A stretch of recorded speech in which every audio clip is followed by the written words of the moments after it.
Hello, I'm Wesley, the Hobby Hermit, and today we're going to be talking about painting your own D&D character and starting your painting journey and coming along on my own painting journey to get better so that we both can have more fun, immersive games as well as just paint some cool minis. So if you're interested in kind of starting to paint your own D&D character minis for your chosen RPG, then come with me on this experience today.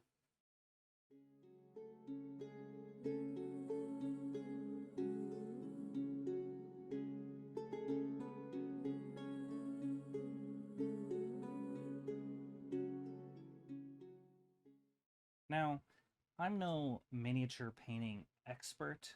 I have painted minis for nearly 10 years, starting out in Warhammer like 99% of other individuals, and kind of having an off and on relationship with miniature painting over the last 10 years. But in the last, couple years, I've gotten way more into it as I've been able to kind of just dedicate more time to doing it and actually utilizing the minis in the games that I enjoy, which is a big part of motivation for me, is actually getting to use the minis.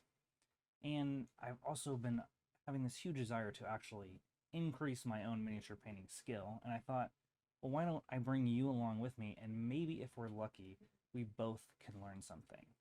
So today I want to paint a miniature representing a D&D character of mine to kind of set the baseline for everything to do, for everything we're going to do from here on out. So hopefully I can repaint this mini in another year or two, and all this work I've been doing to get better will actually pay off and it'll look better than what it is today. Now, I have delved into busts recently. I've painted like bigger miniatures, I painted smaller miniatures, but and they look fine. They look good on the tabletop. They accomplish what I need them to do, but I know that I can do better and I want to do better. So I'm really going to focus on learning new techniques and applying those to minis and delving into what makes those techniques useful. And I'm thinking the both of us can benefit from this and we can learn something together. Today we're going to paint a Gith Barbarian. Now, if you are familiar with Dungeons and Dragons, this will mean something to you, and if you're not, then it won't mean anything to you. Regardless, it doesn't actually matter if you know anything about D&D lore, as we're going to focus mainly on the actual technical painting of the miniature.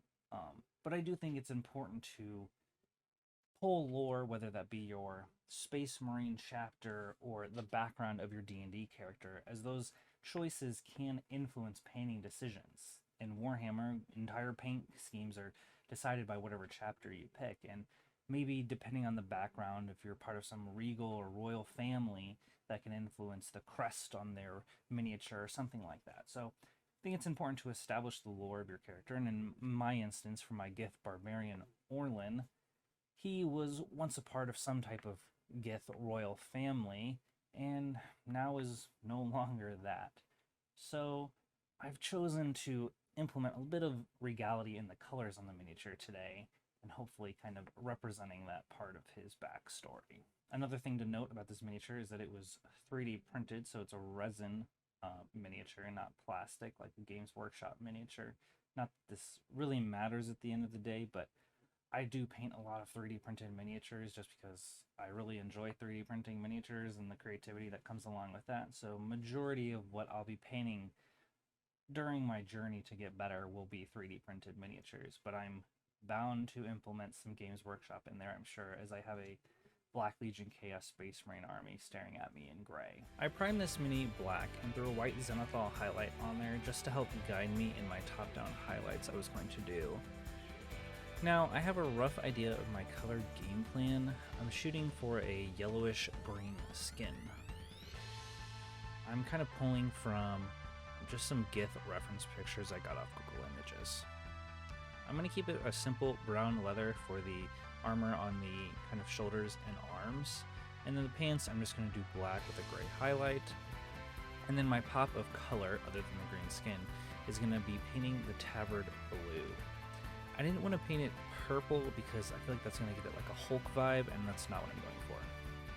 My first layer for the skin was Death Card Green, And I actually really like this base color. I think it came out really well and accomplished the kind of base level I wanted.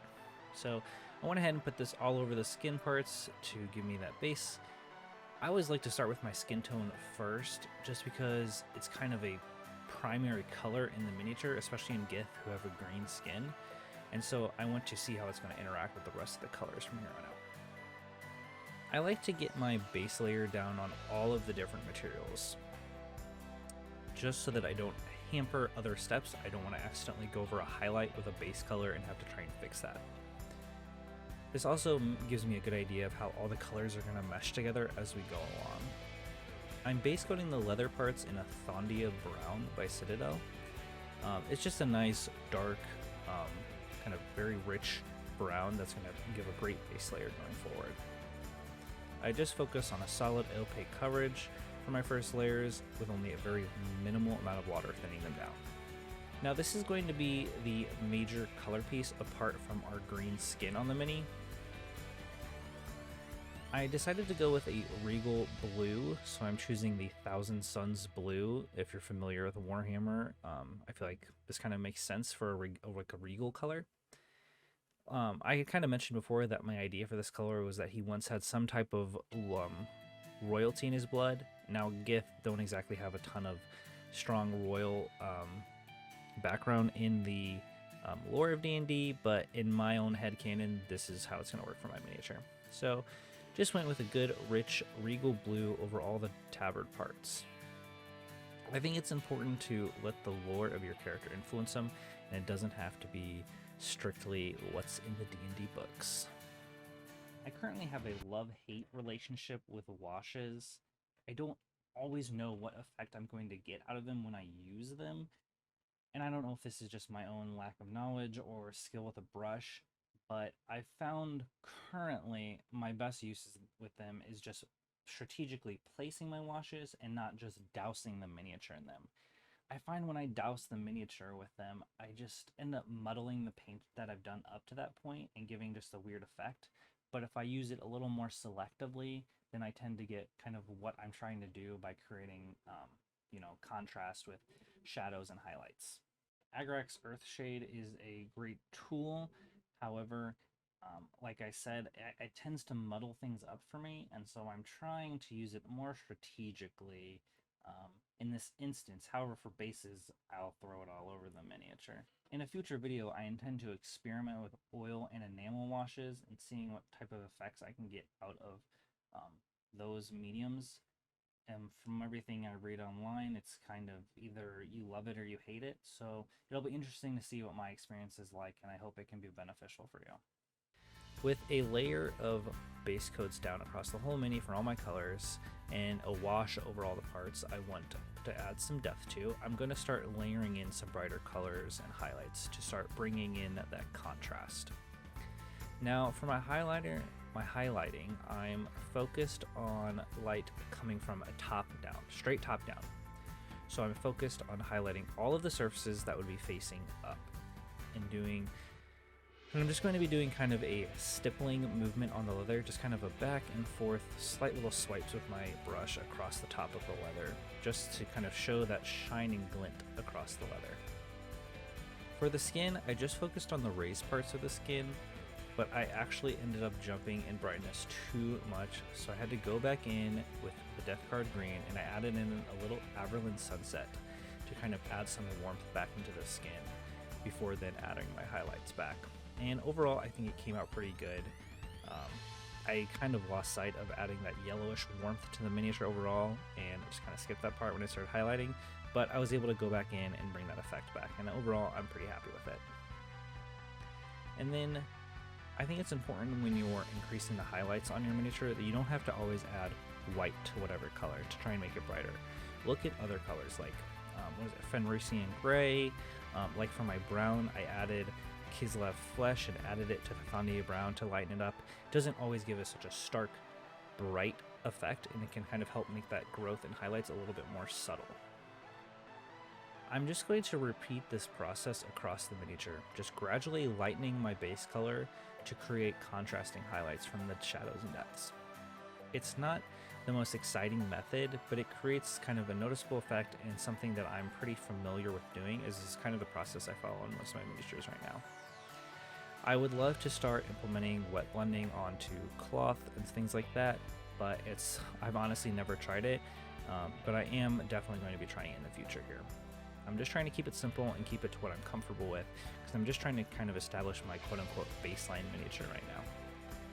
The goal of this channel is to learn and improve and take new skills and try and implement them into miniatures so that we can improve.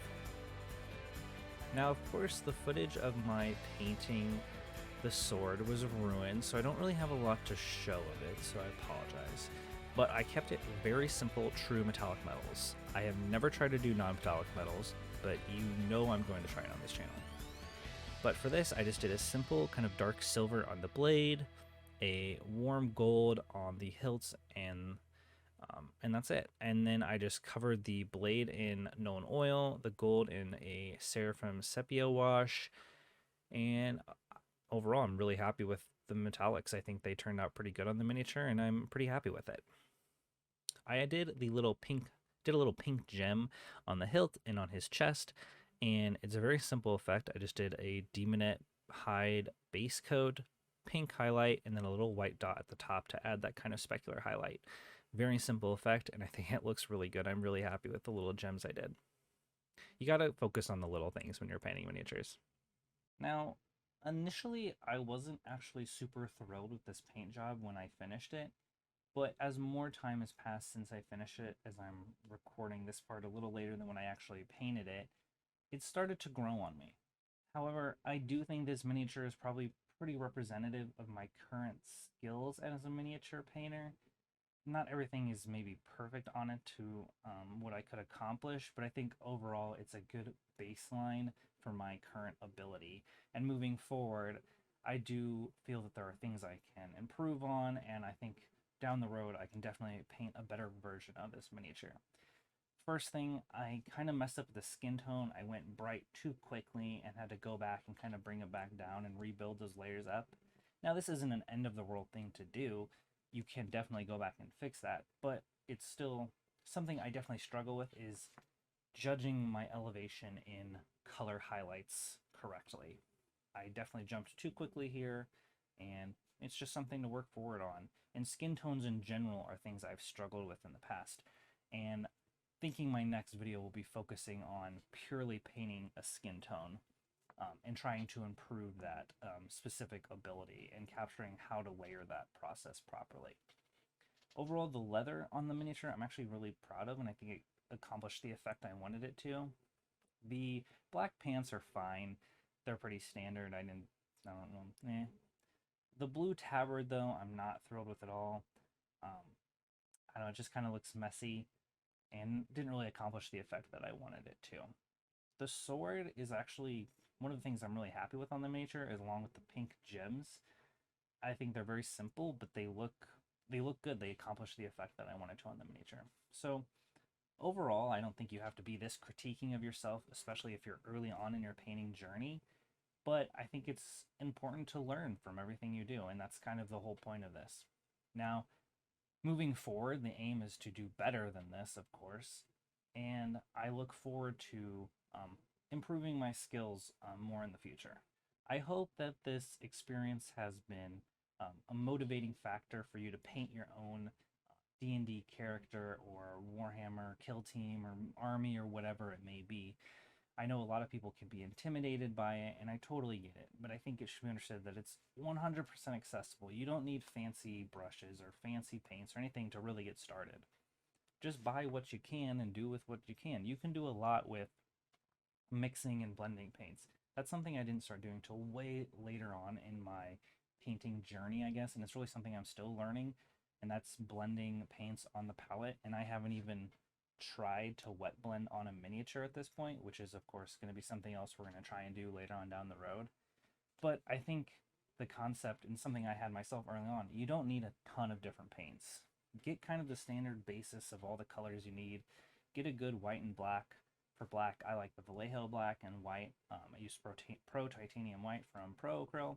The Vallejo white's also really good if you're interested. So I think getting a good black and white and then getting the basis of colors, whether it be from Army Painter, Citadel, whatever, those happen to be the most accessible near me in store.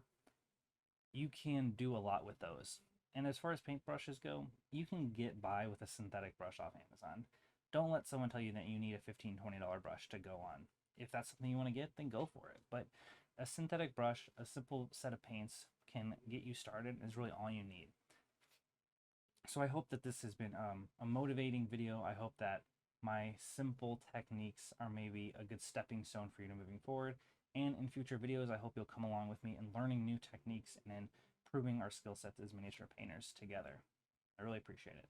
If you want to support the channel, you can always like and subscribe. Leave a comment down below if there's a miniature painting technique that you're interested in learning. I would love to look into it, and I probably need to learn it myself too. If you're looking for another way to support the channel, I have an Etsy shop where I sell 3D printed miniatures of some of my favorite designers out there. So if that's something you're interested in, you can check that out too. So I appreciate, if you made it this far, I really appreciate you watching the video and learning with me, and I hope you'll come back for the next video. See ya.